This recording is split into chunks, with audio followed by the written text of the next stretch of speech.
Year, some details of a report by Wiltshire Police into the handling of the historic abuse inquiry by former Police Chief Graham Power were made public. But now some more of the report is out in the open. In just a moment, we'll be speaking to Graham Power, also Deputy Bob Hill, and the Home Affairs Minister, Senator Ian Lamarca. But first, BBC Jersey's Amy Harris is here to explain a little bit more about the report. Hello, Amy. Hello, Christina. Well, let's start by saying this report isn't new. The Wiltshire report came out last July, and it's a comprehensive review into the handling of Jersey's historic abuse inquiry by the former Police Chief Graham Power. Now, last time it came out, there were key sections missing. There were actually 5 of them, 3 chapters and 2 appendices. They were taken out, I'm told, to comply with data protection and human rights law. So since last summer, the government's law officers have gone through those sections to make sure they don't breach the law, and now today, for the first time, they've been published. So what's in there that's new? Well, let's start by saying in those missing sections there are more than 300 pages, so it's pretty comprehensive notes that we haven't seen before. But like the sections we've already seen, they are critical of senior police, saying that they lacked leadership skills. And I think perhaps the key conclusion, according to the report, is that Graham Power should never have appointed Lenny Harper to lead the investigation, as he wasn't properly qualified or experienced. Now, that is something I know that has been said before in that Wiltshire report when we reported on it when it came out. But the missing section is even more critical of Mr. Power himself, claiming that he brought discredit on himself by setting a poor example of leadership, which falls below, and I quote, the professional standards expected of a chief officer. Well, obviously today we went to Home Affairs, who wouldn't speak to me, but I understand he's on the line. Yes, and you're hoping to speak to him shortly. But he did issue a statement. I'm sure Senator Lamarca will expand further on that, why he's making this investigation by Wiltshire Police, the full investigation that is, public. But somebody that I did speak to earlier was Graham Power's long-term supporter, the politician Bob Hill, who told me that this was another excuse basically to drag Mr. Power's name essentially through the mud when he can't defend himself. As we know, he's now retired, and the disciplinary proceedings were dropped as there were no time to complete them before he retired. So very interesting, those missing sections, and I know that you'll be talking more to Bob Hill himself, I think, shortly, won't you, Christina? I will. Thank you, Amy Harris, for telling us what you've seen in the report there today. Well, first of all then, let's speak to Senator Lamarca, who's the Home Affairs Minister. Good afternoon. Yes, good afternoon. First of all, could you explain why this part of the report is being made public now? Okay, well, the answer to that is that when I put out the earlier parts in July, a number of States members asked me if I put out a full version, and people have been working on that ever since. It's taken much longer than expected, and from time to time I've been reminded about this by States members who've asked me, where is it, when's it coming out, etc., etc. So I'm simply just fulfilling a promise to my colleagues in relation to this, and also I take the view that it's right that the general public of Jersey should see the full detail of this. And is there any more that's going to be made public as well, or is that it now in terms of what the Wiltshire Police found? No, that's it. I mean, it was a very long report, and it's taken a long time to do the work on it. My intention today was simply to put it out without any further comment from myself on it, because it's simply delivering the greater level of detail. So why the further comment now, then? Well, that's because Bob Hill and Graham Power have seen fit to make a bit of a song and dance about this. I think it's rather sad to see a senior States member like Bob Hill now trying to keep the truth away from the general public. That's not his normal style at all. Well, we can speak to Deputy Bob Hill as well. Good afternoon, Deputy. What do you make of that, then, making a song and dance of this? Well, I wonder who's playing the fiddle. It could well be Senator Lamarca himself. I'm disappointed, actually, that really we have a futile exercise.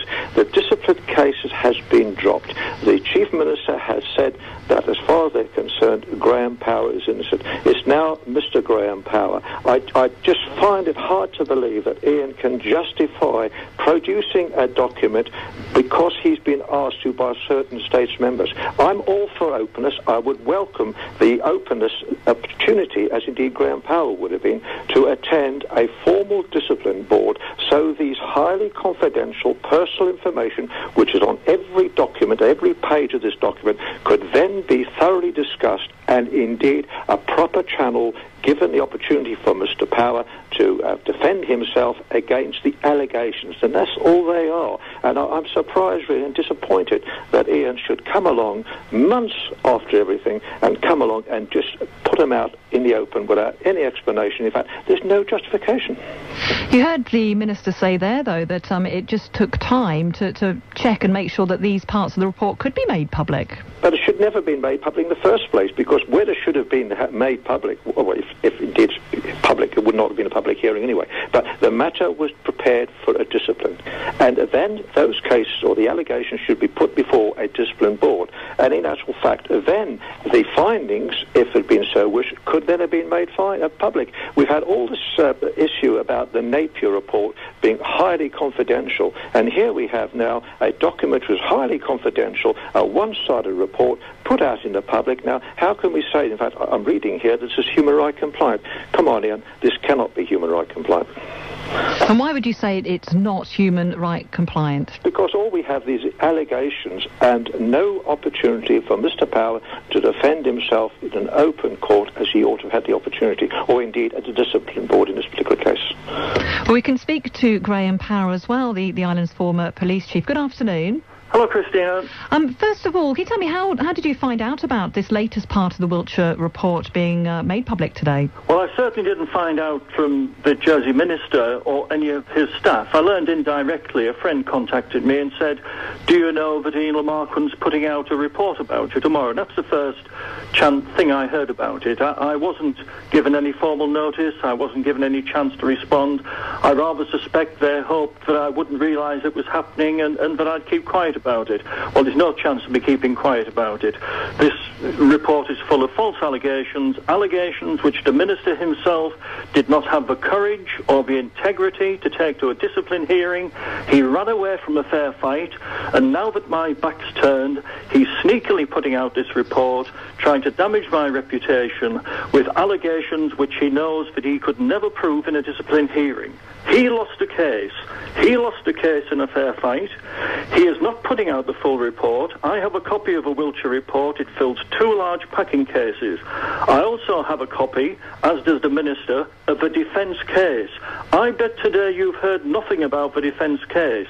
I bet he hasn't put out the 62,000 words of defence evidence which tore apart some of these allegations that you've now been asked to believe. This is a state-sponsored, taxpayer-funded, personal vendetta, and it brings shame upon the Minister, it brings shame upon the Jersey government, and this behaviour has to stop, because I will stand up and fight against it every time this nonsense continues. What would you like to see happen from here then now? I mean, it has been that the latest parts of this report have been made public today. Yeah, I mean, you asked him if that's the loss, if that's the whole truth, and he said, oh yes, that's it. There's nothing more. Well, he knows, and we know, that that isn't the truth. He knows he's sitting on 62,000 words of a defence submission which will tear to shreds much of the stuff that he's putting out today. He knows that we didn't get a fair chance to go to a hearing. I had a defence team sitting ready to go to a hearing, and he strung it out, and he strung it out until I'd retired. He squandered 2 years and £1 million of taxpayers' money sitting on a load of trumped-up allegations that he knew he could never get through a fair discipline process. And now, when he thinks our backs are turned, he's sneaking it out. Let's see the whole lot. Let him publish all of the defence evidence as well. Let's complete the picture. He started this. Let him finish it by putting the full picture in the public domain. Well, maybe we could put that to him now as well. Senator Lamarquand, is there more to be made public, as Graham Power says there, and what will happen with that? Well, I'm waiting to see if Mr. Power wants his statements to be put into the public domain as well. He's not asked for that thus far. I don't know if he wants that or not. If they were to be put in the public domain, then they would have to also be redacted because they make references to individuals. In other words, the same test would have to be applied. I personally don't have a difficulty with that, but he's never asked me to do that. I have been asked questions about that in the States in the past, and I've said, well, I can't do that unless Mr. Power asks me to do that. If he is asking me to do that now, then he should do so. He should write to me in those terms. But I can't put all the witness statements out into the public domain. That's not the way one can deal with such matters. Is that what you mean by redacted as well? Can you explain what does that mean exactly? I mean, that's why the latest part of the report has only come out now as well, isn't it?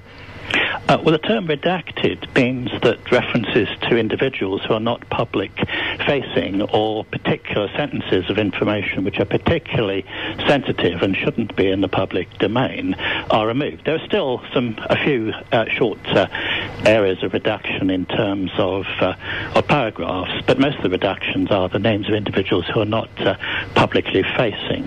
That's the normal process in relation to production of such a report. And I appreciate that Mr. Power doesn't agree with the conclusions reached by the Chief Officer of the Wiltshire Police, but the fact is this isn't a prosecution case at all. This is a reasoned, well thought through document, an independent report, if you like, produced in a disciplinary context to me, and all I'm doing now is publicly revealing what that says.